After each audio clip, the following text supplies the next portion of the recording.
Et donc la paracha de la semaine, on va parler de la paracha de Shemot. Donc le premier verset de Shemot, c'est Ve'ele Shemot Bene Israël, Habaim Mitzraïma, Et Yaakov, Ish Uveto Baou. Et voici les noms des enfants d'Israël qui sont venus en Égypte avec Yaakov, Ish Uveto Baou, ils sont venus chacun avec sa famille.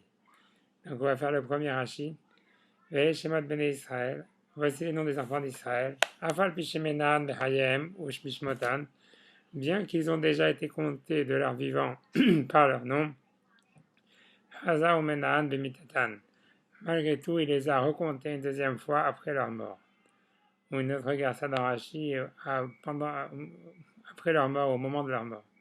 Léodia Hibatan, pour montrer l'amour que Dieu porte pour eux, pour les enfants d'Israël, chez Nimshelu les Kohavim, qui sont comparés à des étoiles, chez Motsian ou Machnisan Bemispar, Bishmotam, qu'il fait sortir et rentrer en les comptant et en disant leur nom, chez Neymar, comme il est marqué dans le verset dans Isaïe, Amotzi Bemispar Sevaam, c'est lui qui fait sortir suivant leur nombre leurs armées, les Hulam Beshem Ikra, chacun il les appelle par leur nom.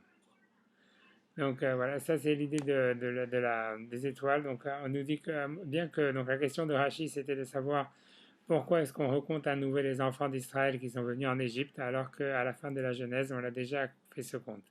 Donc quel est l'avantage de refaire ce compte une deuxième fois? Donc Rashi explique qu'en fait il y a deux comptes. Il y a un compte du vivant et un compte de la mort, après la mort.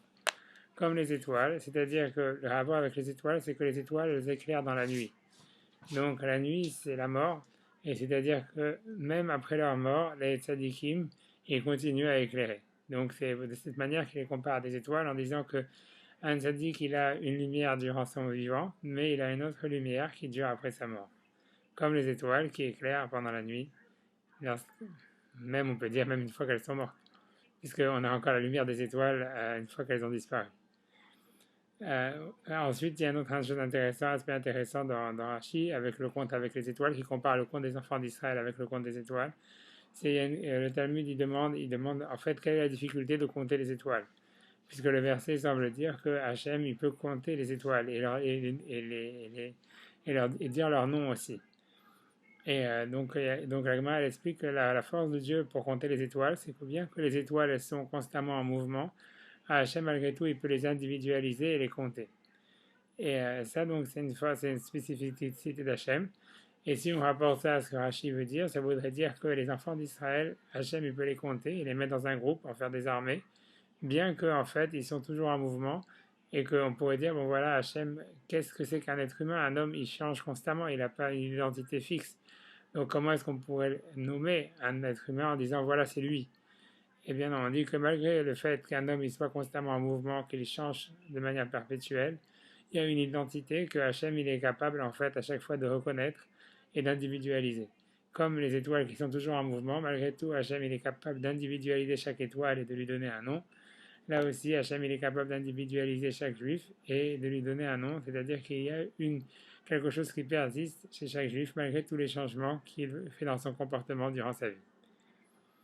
Donc voilà, donc c'est ce qui explique en fait pour ça qu'on nous dit que bien qu'en fait les juifs quand ils étaient en Israël et les juifs quand ils étaient en Égypte c'était différents juifs, ils n'avaient pas le même comportement, ils ont changé, contrairement à Yosef lui qui est le seul justement à ne pas avoir changé en étant en Égypte, comme Rachid va le dire plus loin. Malgré tout le fait qu'ils étaient constamment en mouvement, qu'ils ont évolué, qu'ils ont changé, il y avait en eux quelque chose qui était vraiment, qui restait on va dire stable et qui était leur identité par lesquels ils étaient définissables et on pouvait les identifier. C'est pour cela que la Torah elle compte les enfants d'Israël selon Rashi une fois dans la Genèse quand ils sont en Israël ou quand ils viennent d'arriver en Égypte et une fois en Égypte une fois qu'ils sont déjà morts, bien qu'ils ont beaucoup changé entre leur arrivée en Égypte et le moment de leur mort puisqu'ils ont beaucoup évolué, ils ont gardé une identité qui leur était propre. Voilà, donc ça c'est la fin pour le premier H.